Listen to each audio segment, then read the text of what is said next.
Primeiro episódio do 5 de junho em Foco. E a gente já começa com a abertura com nada mais, nada menos que o promotor Dani Salles, de Bela Vista de Goiás. Olha, a gente fez uma breve pesquisa sobre ele e é uma lista extensa para apresentar ele. Mas vou resumir. Ele é filósofo, ele é mestre em ciências criminais e promotor em Bela Vista de Goiás. Mas conta para nós aí, como que é o Dani Salles, fora também dessa lista profissional aqui. Quem é ele? Eu sou filho da Sônia Conceu da Silva, sou irmão do Sandro, sou pai da Liz, irmão do Wesley e do Alessio. Eu acho que eu me identifico muito mais com as individualidades que eu construí e que me identificam com a minha família, com a minha filha, com os meus amigos de futevôlei, do que propriamente com algo que é passageiro. Eu estou promotor de justiça, né? Sim. E a filosofia talvez seja o lugar onde eu tenho rompido aí com 20 anos de dogmatismo, né? Quando a gente faz um mestrado em ciências criminais na Europa, quando a gente forma em direito, nós somos conduzidos aí a ter um pensamento mais positivista, mais mecânico. E a filosofia me trouxe essa dádiva, né? Do refletir, do pensar sobre essa nossa existência tão efêmera que é aqui, né? Então eu acredito que se há um momento de ruptura na minha vida, foi quando eu ousei aí cursar um outro bacharel. Isso foi aos 42 anos, né? Então, como é maravilhoso. Todo dia, todo mundo depois dos 40 deveria se submeter a um outro curso superior. Enquanto eu achei o mestrado um lugar de gente chata conversando sobre coisa chata e às vezes tentando conhecer o conteúdo de uma cutícula, de uma unha, na filosofia nós tínhamos todo mundo querendo compreender o universo, de onde vimos, para onde vamos, e isso é simplesmente fascinante. Maravilhoso. Obrigado, viu, por estar aqui com a gente. Eu que agradeço. Toninho, uma honra. Uma honra enorme. E essa parte que você está falando da filosofia, isso aí a gente precisava muita gente ouvir falar isso muito.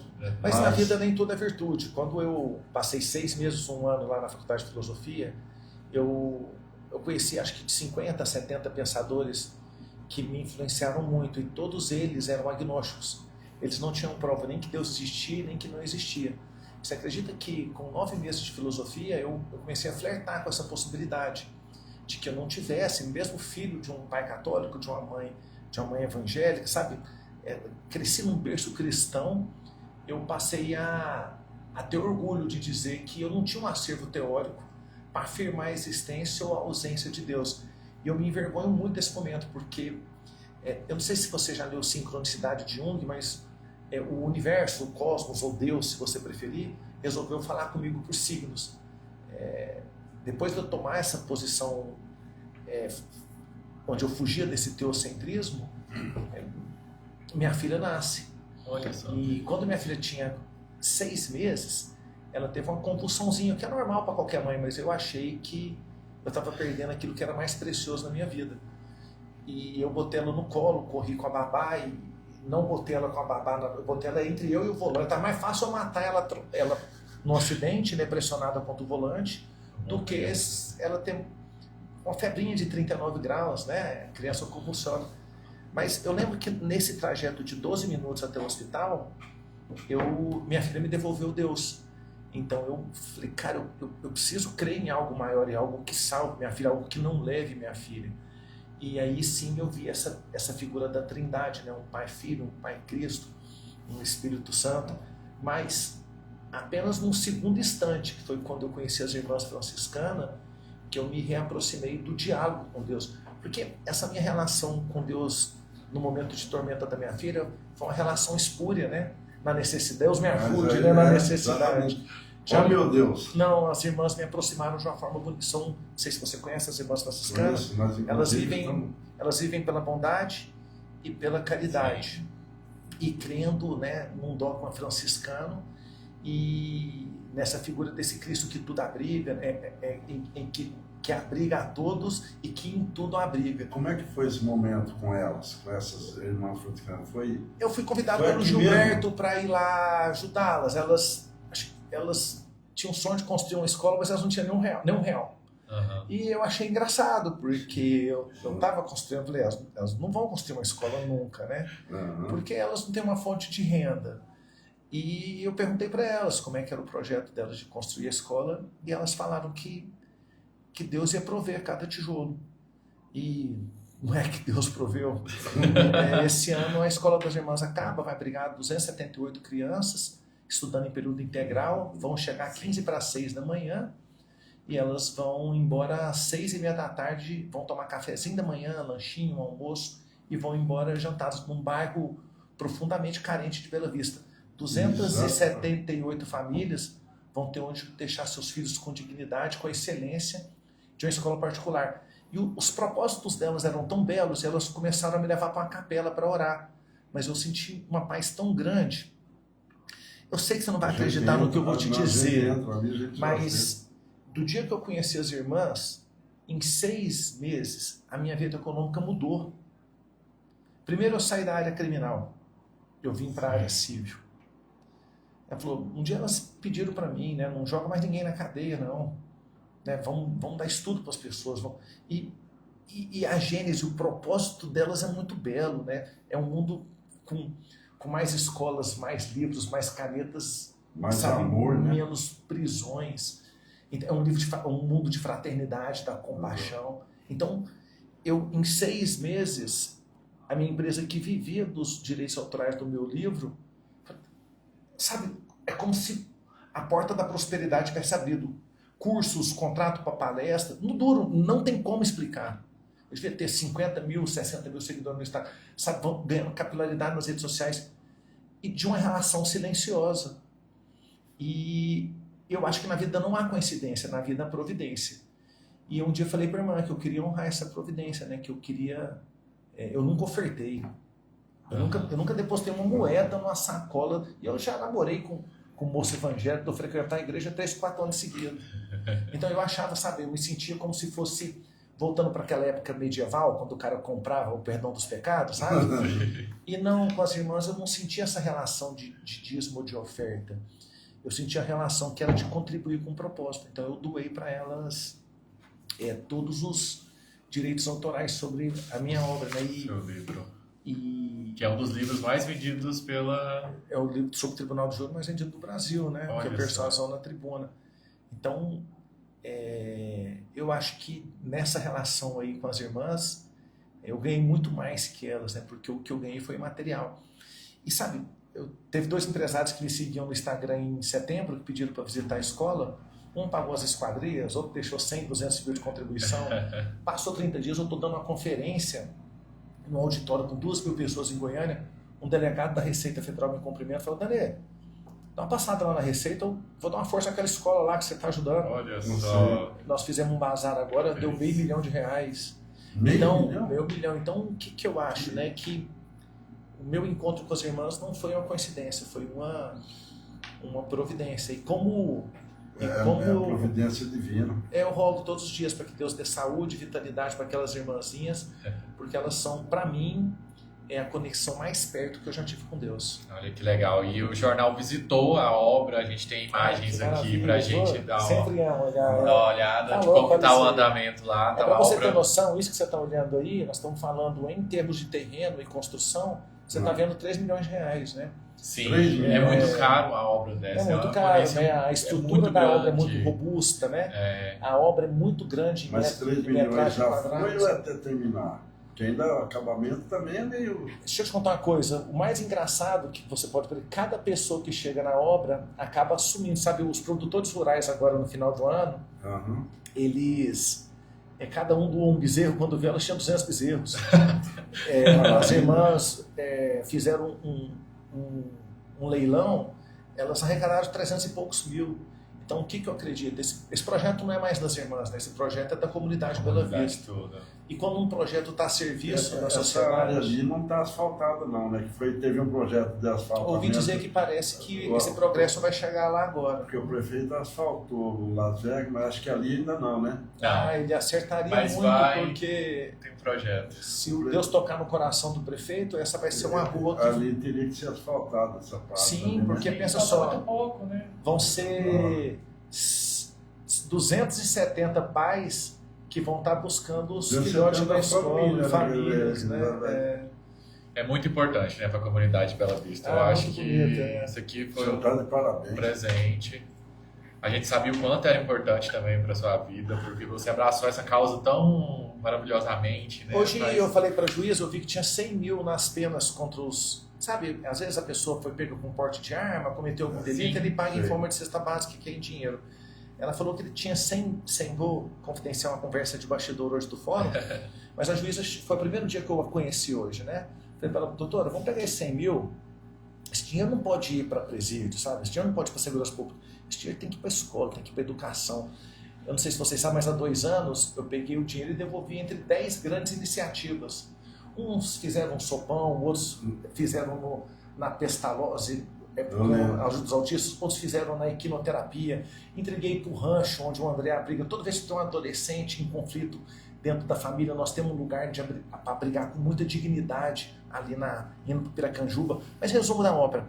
A juíza falou, Dani, é muito complicado mandar um dinheiro para a instituição, morro de medo de enviar o valor em dinheiro. Eu falei, doutora,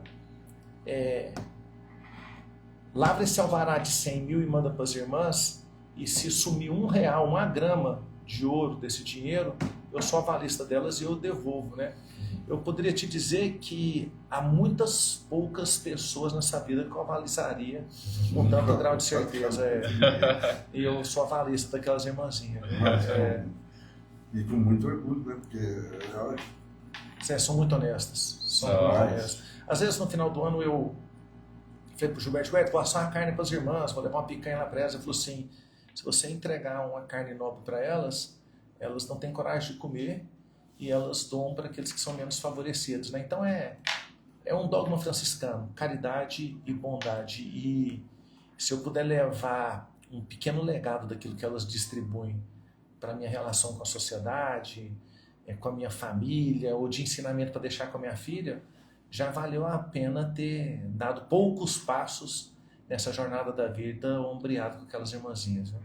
Ali elas acolhem também pessoas que estão voltando, tendo uma segunda oportunidade, passaram por crimes, né, foram presas. Elas não fazem distinção, sabe? Às vezes a pessoa chega lá com a tornozeleira eletrônica, ela pediu para esperar que ela ia servir um prato de comida. Falei, irmã, mas aí a pessoa entra e vocês são só mulheres aqui, todas senhorinhas. Ela falou, não, que nessa casa de Deus aqui ninguém vai cometer nenhuma maldade. Está presente naquilo. É muita crença no outro. O senhor acredita que agora, com essa obra, vai funcionar de ator? Você acredita que o município caminha para esse lado? Por exemplo, educação, eu sei que, por exemplo, eu sei que às vezes, por exemplo, eu fico vendo a realidade, não estou falando de Bela Vista, mas eu já trabalhei em mais de 30 municípios. Eu nunca vi, às vezes, um prefeito protagonizar o saneamento básico. Cara, não vamos ter aqui um problema de diarreia, nós vamos ter esgoto tratado. Nós não vamos jogar um esgoto no rio, num buraco. Não, né? As prioridades, às vezes, são outras. Então, quem, às vezes, também investe na educação, é um poço sem fundo, educação e saúde. É muito dinheiro para você ter algo de excelência. Mas a sociedade nem sempre compreende esse legado que um ente público deixa, sabe? Então, eu sei que às vezes então, a prioridade do prefeito é deixar um asfalto que pode ser visto, é deixar uma obra, é construir algo que concretize a gestão dele, né? Mas, sinceramente, se Deus tocasse no coração de um gestor público, ele saberia o valor que é para uma mãe você ter onde deixar o seu filho enquanto você vai para o trabalho. Sabe, uma família carente que não tem como contratar um babá, que não tem um parente em quem confiar, uma filhinha de 7, 8 anos. Mas asiáticos é o dia todo, né? A educação. Eu acho que caminha para aí, por exemplo. No Turuci, eu me despojaria de qualquer tipo de vaidade e eu abraçaria o projeto das irmãs, como se fosse meu. É porque, na verdade, nós queremos deixar nossas pegadas no mundo, né? Nós, porque eu falo, é um gestor político, ele quer deixar sua pegada no município. Mas talvez seja a hora da gente deixar um legado imaterial para aquilo que nós servimos, né? Não é aquilo que eu fiz, mas talvez a forma com que eu contribuí. Mas eu falo por causa da você ver, direto é uma briga, não é só aqui em Bela Vista, tem todo um problema de creche. Pessoal de trabalho. Então, uma escola dessas, as pessoas compreendem, o problema mas de novo, as pessoas compreendem às vezes que quando um prefeito constrói uma creche, ou presta um serviço, que não fez mais que obrigação. Então, às vezes não é esse tipo de empreendimento que ele queira afetar o dinheiro discricionário que ele tem. Então ele tem uma verba vinculada quanto gastar na saúde, uma verba vinculada quanto gastar na educação, e às vezes ele não vai pegar o dinheiro, às vezes, de outros projetos que ele deseja consolidar para colocar num projeto desse. É um projeto caro. Então, por exemplo, o que eu acho é que se esse projeto está crescendo dessa forma de engajamento social, ninguém representa mais a sociedade do que os prefeitos e os vereadores, são escolhidos, né, pela comunidade Bela Vista. Então, assim, eu não só espero, como eu auguro que o projeto das irmãs seja abraçado por situação, oposição. Um projeto desse nível de município é difícil. De novo, eu acho que não tem mais nada difícil para aquelas irmãs. Não, estou falando no programa político. Porque a verba cada vez menos o prefeito trabalhando com verba. Sim, mas o que eu acho também uma virtude das irmãs é que elas de forma alguma elas conectam esse projeto a nenhum tipo de agente político. Então, não é o projeto, às vezes, do prefeito, de quem foi a oposição do prefeito, não é o projeto do vereador fulano, e não é o projeto das irmãs. Sabe como é que elas tratam ou não? Sim. É um projeto do Las Vegas.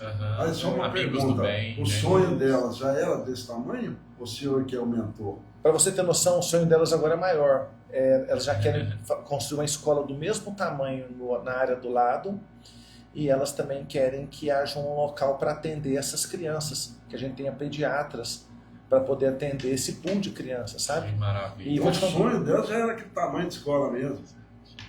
Eu acho que, por exemplo, ela começa sonhando grande, mas elas queriam concretizar pequeno, vinha em etapas, né? Mas elas estão sendo abençoadas de todas as formas. E vou te contar a verdade, as irmãs vão chegar lá, essa escola vai ser concretizada esse ano. Você vai estar lá na inauguração, se Deus quiser, e você vai ver o tanto que é bonito você ver alguém, eu já vi várias vezes, né? Elas chorarem por estar tendo a oportunidade de servir, né? Isso é bonito demais, né?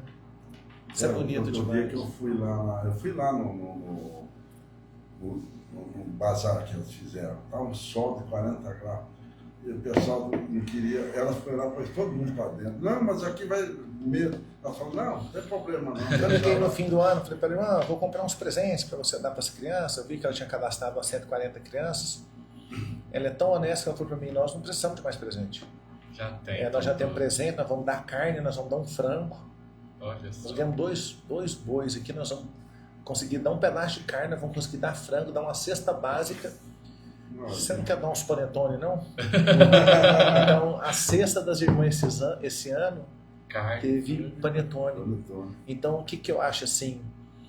É um gesto de carinho, né? Então, elas querem ver o pessoal com a barriga quentinha, com a barriga cheia, e poder dar a oportunidade das crianças estudarem num lugar com dignidade. Que maravilha. A gente observa, doutor, que essa sua influência nas redes sociais é muito importante para a sua vida pública, né, entre aspas. Teve gente que me seguia que não me conhecia. Falou, Dani, eu sou empresário, você não quer... Eu vi que você faz oração com as irmãs, eu vou lá de 15 dias orar com as irmãs. Vamos lá orar? Eu falei, putz, cara, tô na correria. Eu falei, cara, quando você quer orar lá? Eu falei, você não pode dar amanhã, não? Eu falei, cara, vamos lá amanhã, vamos lá orar com essas irmãs. Eu falei, irmã, tô indo aí amanhã orar, né? Elas gostam de fazer uma peta, um café, e eu não sabia que ele era uma potência. Aí nós chegamos lá, por coincidência foi outro empresário. Esse eu sabia que era bichão.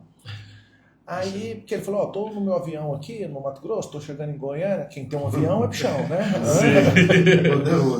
Aí nós chegamos na escola e nós três estamos ali, comendo uma peta com as irmãs, vamos lá olhar a escola. Vamos lá, né? O bichão já no meio da... Eu falei assim, eu estou encantado com esse projeto de vocês aqui, às vezes vocês têm algumas necessidades aqui que eu não sei qual que é específica, mas toma aqui o cartão do meu gerente e pode pedir para ele mandar 100 mil reais para vocês aqui. 100 mil.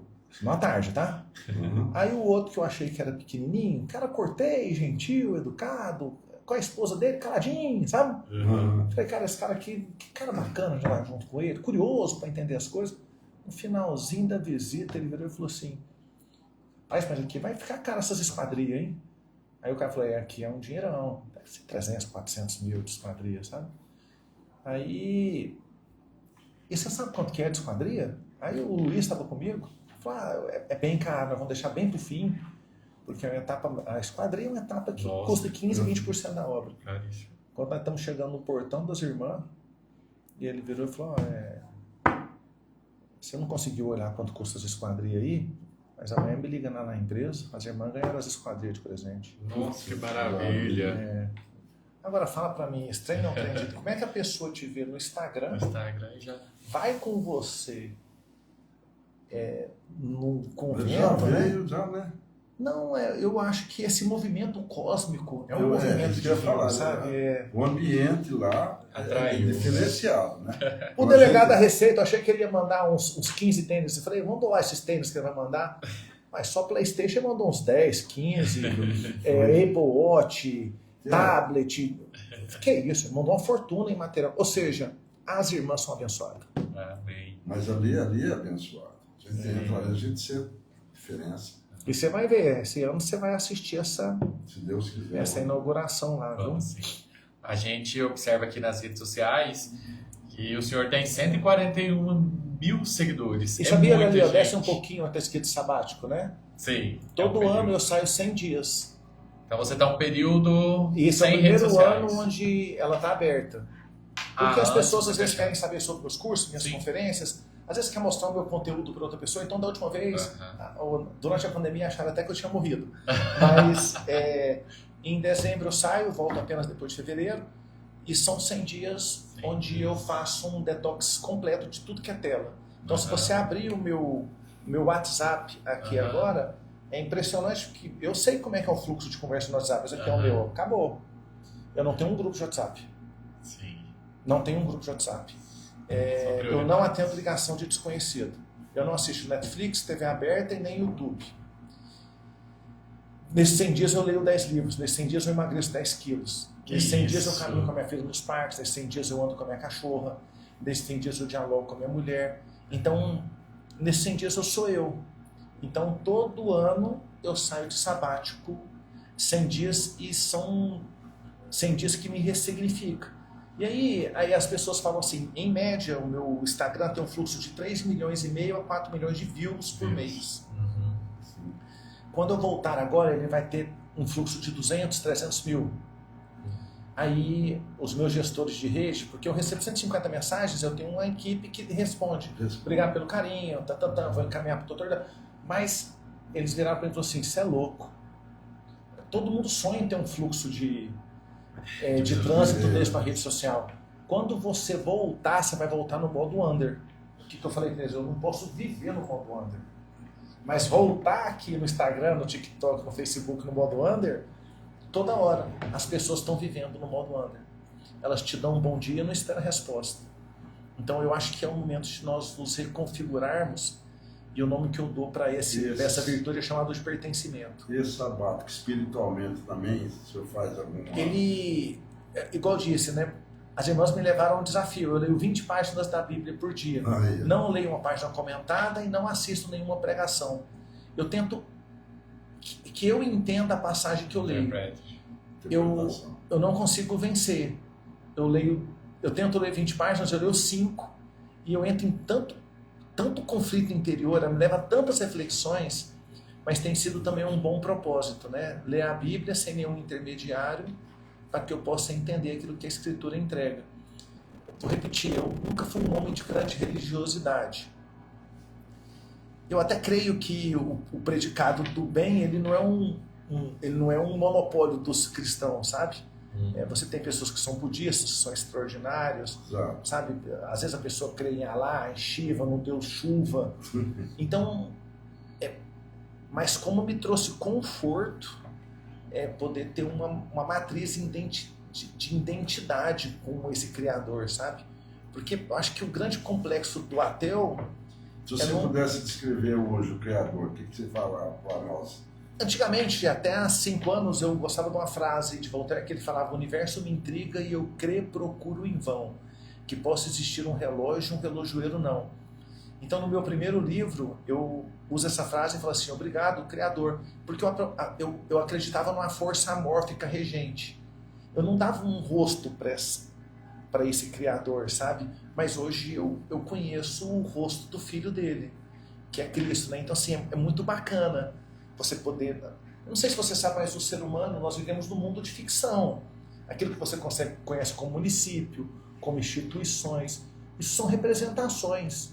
Então, quando nós conseguimos dar a nossa divindade, a essa força regente criadora, também um rosto e uma forma, nós nos dignificamos ao ponto de poder ter uma imagem daquilo que nós cremos, né? Então, ganhei muito. E, de novo, né? Quem consolidou... Eu já trabalhei em tanto lugar, vi tanto pastor picareta, sabe? Já aprendi padre pedófilo, aprendi. Sabe? Da cidade, fiquei resignada comigo.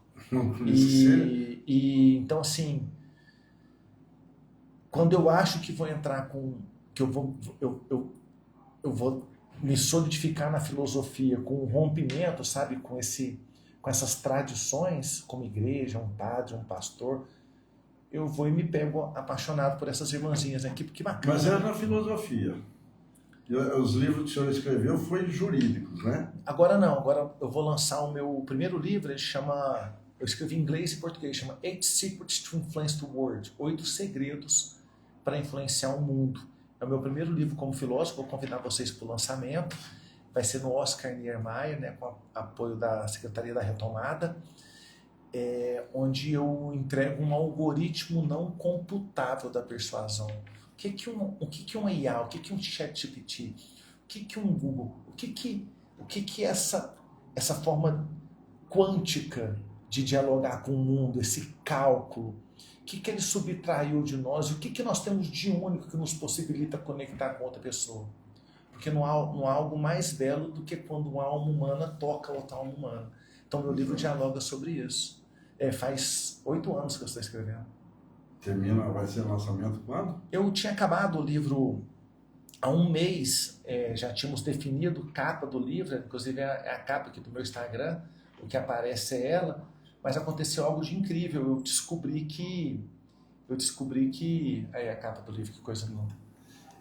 Eu descobri que um capítulo do meu livro, ele traz um dogma do Jung, que é chamado de sincronicidade.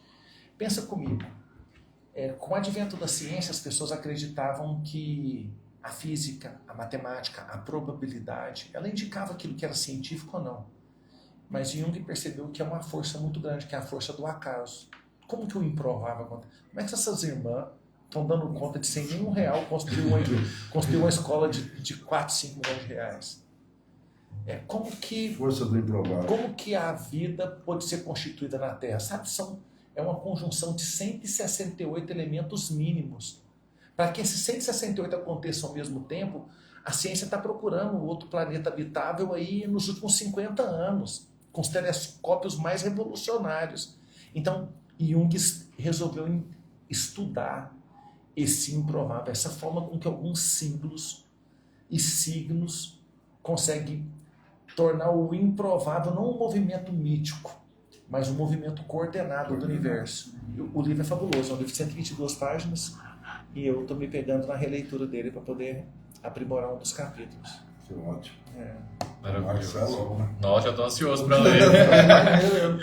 Doutor, o intuito também do podcast é trazer assuntos em alta e um dos assuntos que repercutiu foi ter embargado 2 empresas na cidade de Bela Vista de Goiás. Teve lados que apoiaram e teve lados que porque assim, a decisão da promotoria é sempre uma posição técnica. Eu queria que você entendesse que em termos de meio ambiente, um promotor não acorda um dia e fala assim, vou embargar.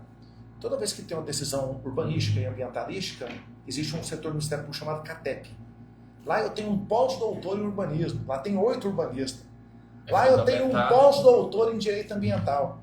Então, a sociedade trouxe os reclames, trouxe os fundamentos, eu faço de forma muito democrática, pedi informação para o prefeito, esperei até o último dia chegar as informações do prefeito, remeto a essa CATEP. Ela encontrou algumas incongruências, né?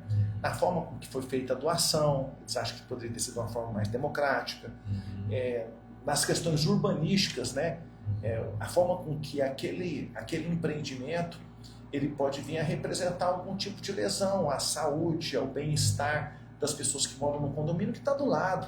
Né? Ali vai ter britagem de pedras, vai ter suspensão de folículos de areia, de poeira, trânsitos de caminhões e também as questões que são de cunho ambiental.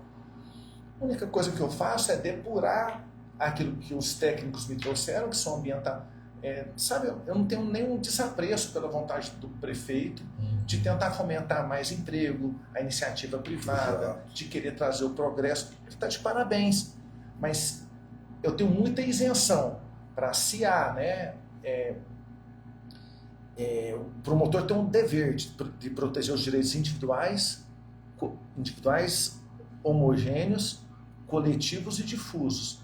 Se há uma coletividade que está tendo uma lesão ao seu direito urbanístico e meioambiental, é um dever mínimo de um promotor judicializar e deixar um juiz de forma isenta, técnica e afastado das pretensões tanto da prefeitura como minha, que hoje estou conectado umbilicalmente com aquela comunidade e também com os valores da ordem ambiental e urbanística, de decidir aquilo que é melhor. E seja qual decisão que vier, eu apoio ela de uma forma muito democrática. Esse pessoal que analisou e tomou a decisão... A técnica. Isso vai ser irreversível? De novo, o que eles informam ao promotor é se houve violação e se essas violações devem ser questionadas. A partir de agora, é um jogo processual, né? Então, há valores significativos que são defendidos pela municipalidade, como esse da livre iniciativa, de fomentar o emprego, fomentar o trabalho. E, do outro lado, da promotoria, há valores de ordem ambiental, urbanística. Então, sinceramente, a juíza que está aqui hoje é muito capacitada. Ela não é uma neófita que começou ontem na magistratura. Então, eu acredito agora na sapiência do Poder Judiciário. Então, a minha parte foi questionar aquilo que os técnicos me trouxeram. Dani, se você não tivesse o feito, aí eu seria não só prevaricador, como na voz de Rui Barbosa, um pusilânime, um covarde. Porque aquele que se esconde nas comodidades e na ausência do ímpeto para questionar as incorreções dessa vida, principalmente se ele estiver assentado na independência funcional que tem um membro do Ministério Público, ele não é merecedor de estar nesse cargo. Teve um outro caso, o negócio do Piracanjuba. Aquilo lá, como é que ficou aquilo? Também, eu acho que, por exemplo, eu tenho um apreço muito grande pela Saneago. Sei da seriedade, tenho colegas que trabalham na Saneago. A Saneago é a maior parceira do Ser Natureza. Pra você ter noção, agora no mês de dezembro eu sentei com 40 agropecuaristas. Nós estamos cercando cada uma das nascentes, cada uma das matas ciliares. Nós entregamos o arame, nós entregamos o poste. Eu sento com o proprietário para fazer eu sento um por um. No final dessa jornada aqui, em 4 anos, eu vou ter sentado com 500 a 1.000 proprietários. E isso vai representar a maior mudança na qualidade de água que você já viu em Bela Vista. Nós vamos tirar cada pocilga, cada chiqueiro do lado dos leitos d'água. Nós vamos aumentar o fluxo de água. Nós vamos tirar todas as empresas que jogam dejetos e esgoto. Ou seja, isso é vida.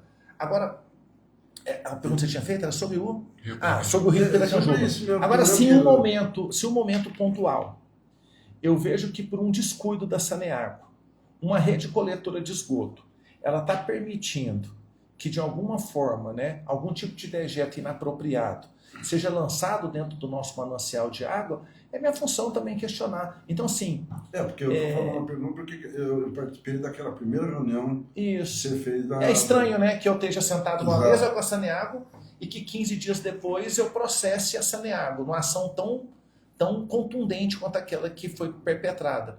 Mas, de novo, né, eu acho que se o promotor não quebra a inércia do juiz, se o promotor não questiona, ele não coloca o problema sobre a mesa. Então, o dever de um promotor não é colocar, sabe, numa negociata de balcão ou por uma preguiça, jogar a sujeira embaixo do tapete ou no quintal do vizinho. O problema está posto? Vamos resolver o problema. Então, eu faço de forma muito democrática, de forma muito isenta, e eu tenho certeza que a Saneago compreende que essas diferenças são diferenças naturais de dois profissionais. Ela defende a instituição Saneago e eu, vou repetir, eu tenho muita tranquilidade para defender a ordem ambiental. Correto. E, doutor, e essa pressão pública? Sua vida é exposta, o seu trabalho é muito exposto. Como que você lida com essa pressão? Sim, eu acho que, por exemplo, foi uma escolha. Eu acho que eu não... Agora, em novembro, eu dei 4 conferências na Europa. Eu recebo mais de 30 convites de palestras por mês. Meu curso, agora dia 13 e 14 de março, em Goiânia, vem profissionais do Brasil inteiro. É um curso onde eu ensino sobre tomada de decisão, análise de comportamento, linguística avançada, influência, eu mostro para os advogados, eu estendo para advogados, promotores, defensores, uma ciência que a Faculdade de Direito não dá e que deveria ser uma ciência que todos nós dominamos, que é a arte da linguagem, sabe? De comunicar bem, poder entregar uma mensagem que afeta. Tá vendo como, para além de ter falado para você sobre interesse difuso, individuais, homogêneos ou coletivo, eu converso com você de uma forma que qualquer pessoa que abrir esse podcast vai entender a minha mensagem, sabe? Porque as pessoas estão vivendo numa bolha, imersas em todo o tecnicismo. Às vezes eles conversam de uma forma que as pessoas que leem o processo não entendem sobre o que eles estão falando. E o fim do processo é essa publicidade. Então, ter esse trânsito nas redes sociais me trouxe essa dádiva. Poder compreender que eu tenho que me postar na minha vida pública de uma forma em que as pessoas compreendam a missão de um promotor, como que a filosofia influenciou na minha vida, e fugir de paixões. Eu fiz isso sem nenhuma polarização. Você nunca me viu na rede social falando mal do PT ou falando mal da extrema-direita. Você nunca me viu defendendo o político fulano. Então, a comunidade tem muita... Isso na sua carreira não acarretou alguns problemas? Não teve? Não, porque de novo, eu faço... tanto aqui em Bela Vista como em todos os outros municípios, eu faço destituído de paixão. Então, as pessoas que agem tecnicamente, como eu mostrei para vocês, e de uma forma muito isenta, elas fazem com que as pessoas vejam muito transparência. Isso eu falei para o próprio prefeito. O prefeito, o senhor é sempre bem-vindo aqui na promotoria. E eu sou um homem do diálogo. Eu acho que quando as pessoas são do diálogo, são técnicas e são transparentes, elas acabam tendo o direito de ter a vida publicitada. Quando as pessoas sabem, se eu for no shopping Flamboyant agora, eu tiro 3 fotos. Sim. Oi, Dani, como é que tá a Liz? É muito exposto. Como tá a Liz? Ou seja, as pessoas conhecem o nome da minha filha. Hoje eu fui no fórum, estava uma moça branquinha, bonita, acho que não sei se era a secretária da mulher, mas ela falou para mim, olha, eu te admiro. Eu sigo tudo entre você e sua esposa, com a sua filha. Deixa eu te explicar uma coisa. Você segue a Coca-Cola? Segue no Instagram? Não. Você toma Coca-Cola? Eu não. Isso. Algumas vezes eu tomo. Mas Isso. Toma cervejinha? Toma. Cervejinha de vez em quando Você eu segue a tomo. Heineken? Você segue a Heineken? Não. Não. Então deixa eu explicar uma coisa. Pessoas não seguem marcas. Pessoas seguem pessoas. Conecta com pessoas. Pessoas se conectam com pessoas. Então, aquilo que eu faço aqui é veicular a vida de um homem comum, que acorda às 6 da manhã para ir na padaria. Então, as pessoas amam isso.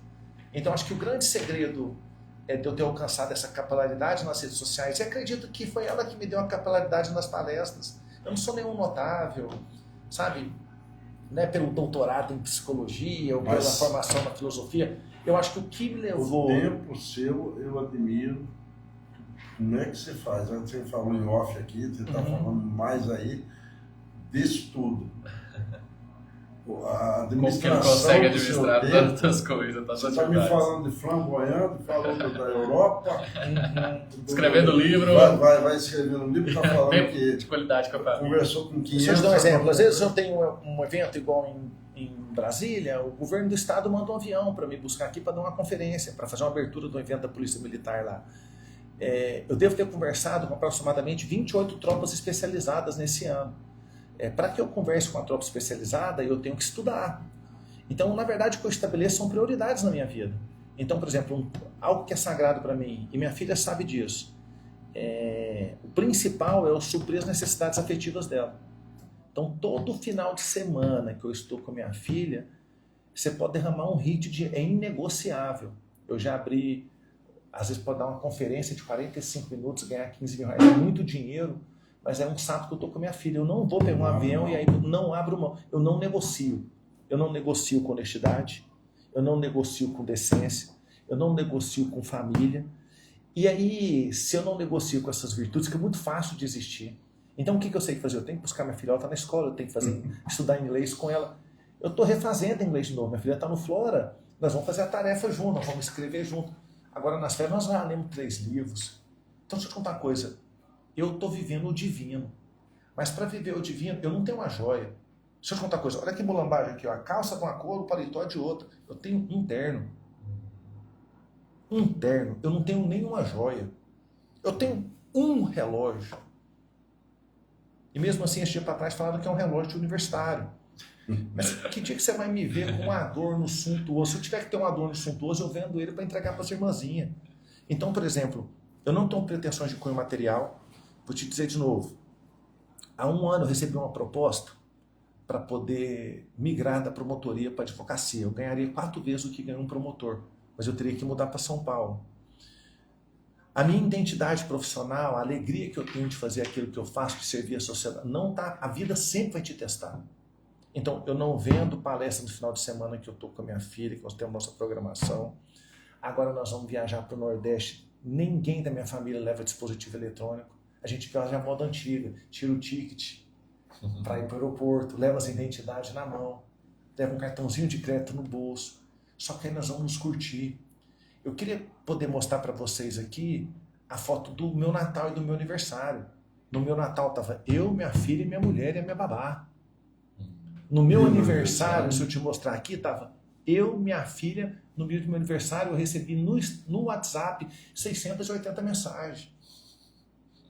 Ô, Dani, o que vai ter? Onde você vai estar? Minha família fica ansiosa para estar comigo. Então, presta atenção, é um dia especial. No dia especial eu tenho o quê? Atividades especiais. Então, aqui eu consigo perceber com muita nitidez que se eu continuar vivendo dessa forma, eu vou conseguir viver o divino a cada dia. Agora, se eu me perder, sabe, em vaidades, Aí, ó. Sai o desafio e eu andando. Posso virar? De costa até na sala. Calma, calma. Esse é seu aniversário. Pode, vira. Ah, surpresa. Pra você. Que maravilha. Não tem preço, né? Acabou. Então, o que você tem aqui? Aqui você tem um bolo de R$40. Nós compramos um refrigerante, fizemos um salgado. E a festa... Nossa. Então, o meu aniversário e o meu Natal, ele não está conectado à fé. O Réveillon foi a mesma dinâmica. É gente interconectada com gente. Então, no Natal, nós fomos jogar um jogo das princesas, um jogo de tabuleiro. Qual princesa chega no final do tabuleiro? Batatas Boom, um jogo que a minha filha aprendeu na escola. Você só Nós tem essa menina? só Não vai essa. arrumar mais E ela nenhuma? já suga toda a minha existência. Minha mulher é moça, minha mulher é muito nova, minha mulher tem 26 anos. Do jeito que você está fazendo, e ela tiver que fazer uma faculdade, você vai morrer, ué. Morro, porque deixa eu te contar uma coisa, eu exauro minha existência numa forma de eu poder compartilhar cada instante que eu puder com ela. Então, para você ter noção, quando a gente vai para o Nordeste, a gente passa 7 dias junto. Eu sempre gosto de pegar um quarto ali na beirada da praia. Irmão, aí a minha filha acorda de manhã cedo, quando tá lá amanhã é 5 da manhã. Pai, vamos caminhar junto? Quantas coisas que nós vamos conversando? Saca? Então, eu estou construindo uma casa no meio do mato, aqui na divisa entre Bela Vista e Goiânia. No meio do mato.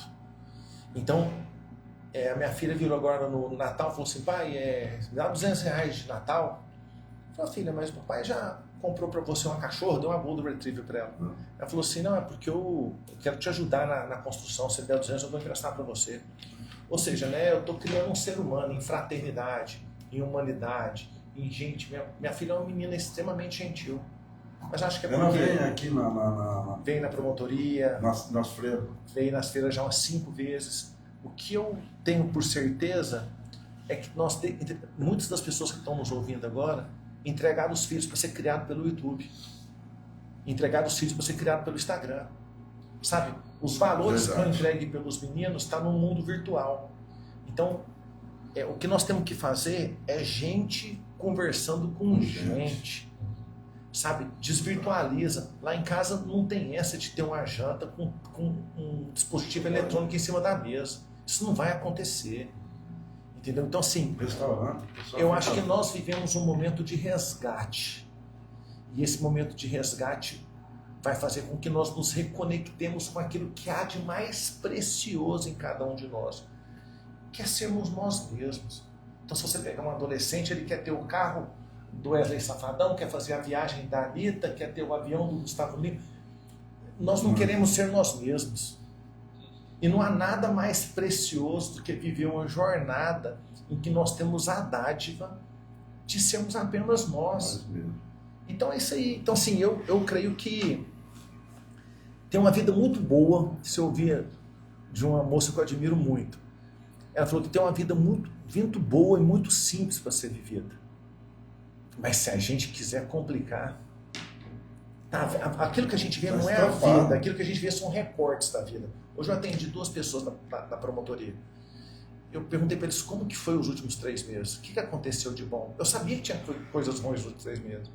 Mas quando eles começaram a me contar tudo de bom que aconteceu nos últimos 3 meses, eu encapsulei eles num recorte diferente da vida. Então nós temos que recortar a nossa vida de uma forma que nós nos reconfiguremos. Isso é muito importante. Verdade. Olha só, você tem vários admiradores aqui, muita gente mandando abraço, como nós Bruno, estamos ao vivo? ao vivo no Instagram. Bruno de Almeida tá mandando abraço. Então, se falasse bobeira, não tinha como voltar atrás, não tinha nem né? como cortar, já ia pra... Tava no ventilador. Fernando Martins, a Deusinha, todo mundo elogiando aqui você, tá? Falando que esse promotor tem o respeito de todos nós pelavistenses. E eu acho que, por exemplo, enquanto eu estiver respeitando, sabe, nas eleições, não sei se você percebeu, quantas vezes você me viu na rua prendendo alguém? Chutando a porta. A delegada pediu um mandato de busca e apreensão, faltando um dia para os 2 dias, sabe? Minha manifestação foi o contrário. Eu acho que a menor intervenção da promotoria durante as eleições leva à maior manifestação da vontade popular, sabe? Que cada um vote da jeito que espera, que cada um escolha o seu candidato. Quando o promotor, o juiz interfere demais, eles às vezes têm a capacidade de mudar o jogo. Pensa você prender um candidato faltando um dia para as eleições. Pensa você fazendo um mandato de busca e apreensão faltando 2 dias. Então, assim, enquanto eu respeitar as comunidades onde eu trabalho, enquanto eu respeitar as minhas manifestações processuais, tendo o máximo de tecnicismo, o mínimo de paixões, a sociedade vai sempre me respeitar. Porque respeito se retribui com respeito. Sua presença já... E chega em casa xingando sua mulher, sabe, agredindo, bêbado, e você depois, numa hora, você fala, eu quero respeito. Peraí, mas o seu comportamento não é respeitoso. Então, cada um de vocês que está aí nas redes sociais, estendendo um voto de respeito, um voto de apreço e um voto de carinho, você pode guardar a mais absoluta certeza que, em contrapartida, eu tenho apenas isso para entregar para vocês. Maravilha. Vamos aqui? Pode ser. Uhum. Agora nós estamos quase partindo finalmente. Sério, mas voou mesmo. Tá louco. Isso mesmo? É isso, o bate-papo tá ótimo, maravilhoso. Eu acho que não tinha outra pessoa melhor para começar, né? A gente costuma fazer um bate-bola, terminar assim, tipo Maria Gabriela. Não, sua dificuldade é a minha especialidade. Então você pode ser numa palavra só. Mande o bate que eu te devolvo a bola. Bela Vista. Casa. Vai ser a única vez que eu vou te interromper. Eu tirei primeiro lugar para ser transferido para Bela Vista. Eu sou, acho que, o primeiro na antiguidade para ir para Aparecida, para ser promotor em final de carreira em Goiânia. Eu não estou em Bela Vista porque eu não tenho a chance de ter ascensão profissional. Eu não estou em Bela Vista porque eu não tenho um outro emprego onde eu poderia ganhar 4 vezes o que ganha um promotor aqui. Eu estou aqui por escolha. E as relações, quando elas são por escolha, por amor, elas são as relações mais bonitas que nós temos. Então, eu me sinto em casa. Eu fui escolher um lugar para morar. Eu escolhi o mais próximo possível de Bela Vista. Então, eu acho que... Quem ganhou foi nós. Eu me sinto acolhido aqui, me sinto em casa. E com um amor tão genuíno que eu não desejo e não quero nada em troca de Bela Vista. Daniel, algum dia você tem pretensão política? Você nunca vai me ver candidatando, porque quem nasce onça não tem pretensão de virar leão, entendeu? Então é uma relação genuína e de fraternidade, tá? Eu acho que essa que você já respondeu. Uma causa inegociável. Família. Redes sociais. Transparência. Você pode enganar todo mundo por algum tempo. Ou poucas pessoas por todo o tempo, mas você não engana todo mundo por todo o tempo. Quem tem a vida transparente como eu tenho nas redes sociais, não consegue enganar os outros por muito tempo, não. Um valor que te guia. Também acho que já é isso. Um valor que me guia hoje com muita franqueza é a honestidade. Isso em tudo, relacionamento, trabalho e família. Desenvolvimento precisa andar junto com...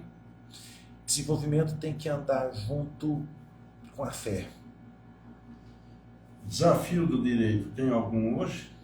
O desafio do direito é romper com essa relação promíscua que nós temos com a política, com os interesses que são escusos ao próprio direito. O direito devia entregar apenas os ideais de justiça. O Piano diz que a justiça é dar a cada homem aquilo que é seu. Rui Barbosa fala que é tratar desigualmente os desiguais na medida da sua desigualdade. O direito devia buscar só isso. E a sociedade, um erro? Tem algum erro da sociedade? O erro da sociedade está na sua própria pureza. Eu acho que nós somos tão puros que nós acabamos escolhendo um governante, às vezes por relação de afeto, nós acabamos, às vezes, acreditando que votando num amigo nós poderíamos ter um benefício individual maior do que se votasse em alguém que está distante de nós, mas fôssemos competentes. E nós temos que nos desvencilhar desse pensamento colonialista. Tá? Chegou a hora de nós entregarmos as coisas públicas para quem pensa no povo, de ter valores sociais inegociáveis, de escolher pessoas que governem uma municipalidade, uma nação, um estado, que pensem no bem público pelo mero bem público. Eu até acho que política nunca deveria ser uma carreira. Acho que ninguém poderia ficar num cargo público, deputado, vereador, presidente, prefeito, por mais de... Devia ser um ato de passagem. Eu concordo contigo. Num gênero. Porque senão as pessoas só têm um objetivo. Se você pegar esses deputadão, esse pessoal que está lá em Brasília, o que eles querem? Ficar lá mais 4 anos. Eu ia falar para você tocar nesse assunto, mas nós partimos para um lado melhor da entrevista, porque o legislativo, não, todos eles... Eles só querem continuar lá. E é muito dinheiro que eles estão usando, estão comprando urubu voando, quer dizer, carro blindado. Eles só querem continuar lá. Isso, aquilo. E você vê as escolas caindo aos pedaços, quer dizer, prédios suntuosos. O que me assusta é que nós temos a 8ª nação mais rica do mundo. E nós temos um nível de subdesenvolvimento e nós somos talvez a 2ª nação mais corrupta do mundo. Então, tem alguma coisa errada nos valores culturais, porque o que eu sei também, pelo breve estudo de antropologia, é que os governantes às vezes têm um pouco da cara da nossa nação, sabe? Então, quando nós permitimos que um malandro às vezes chegue a governador, a prefeito, é porque tem pessoas que ainda acreditam que ele rouba, mas faz. Mas rouba, mais faz. O que é uma frase que é pecaminosa, né? Eu não posso legitimar talvez a maior virtude que alguém que esteja no executivo deva ter, que é o quê? Honestidade. Não precisa ser nenhum letrado. Por exemplo, eu poderia hoje ser presidente da República e não entender nada de economia, desde que eu escolhesse o quê? Um excelente ministro da economia. Mas eu preciso ter honestidade. Exatamente. Acabou uma mensagem final agora. Para quem está assistindo, para Bela Vista, para a região. Olha, eu sempre pensei que quando eu tivesse todas as minhas pretensões materiais saciadas, eu estou chegando num momento esse ano em que eu vou bater a minha meta de vida. Eu tenho um carro, né? Minha família tem um carro para levar minha filhota na escola. Eu consigo prover a alimentação, a subsistência, a educação da minha filha, da minha esposa, ajudar a mãe da minha filha. E ao mesmo tempo eu vou ter uma casa que no meio de uma mata, onde tem uma biblioteca no núcleo, no coração da casa. Uma casa própria, né? Ainda moço, novo, aos 50 anos. E eu pensava que quando eu tivesse todas essas pretensões materiais saciadas, né, que eu poderia cair num grande equívoco da vida, que era pensar na próxima pretensão material. Porque atrás de uma montanha sempre tem outra montanha. E eu queria muito agradecer a Bela Vista por ter colocado, por exemplo, as irmãs na minha vida, né? Como é bom a gente ter uma perspectiva de saciedade econômica, sabe? De pensar que eu sou grato por tudo aquilo que eu tenho, eu sou grato pelo meu trabalho. Todo dia eu faço uma oração com a minha filha, faço também com minha esposa na hora de dormir. E como eu agradeço a nossa saúde, né? Quem tem um problema de saúde em casa, um câncer, por exemplo, sabe que dinheiro nenhum no mundo conserta, né? Então eu sou grato pela saúde que Deus me deu, sou grato por toda a prosperidade que acho que para mim conquistar as coisas que eu conquistei tão novo, né? Mas demorou 50 anos. Quando eu era promotor no Tocantins, às vezes eu vi um deputado na legislatura de 4 anos comprar 2 fazendas, 3 indústrias, avião, um carro.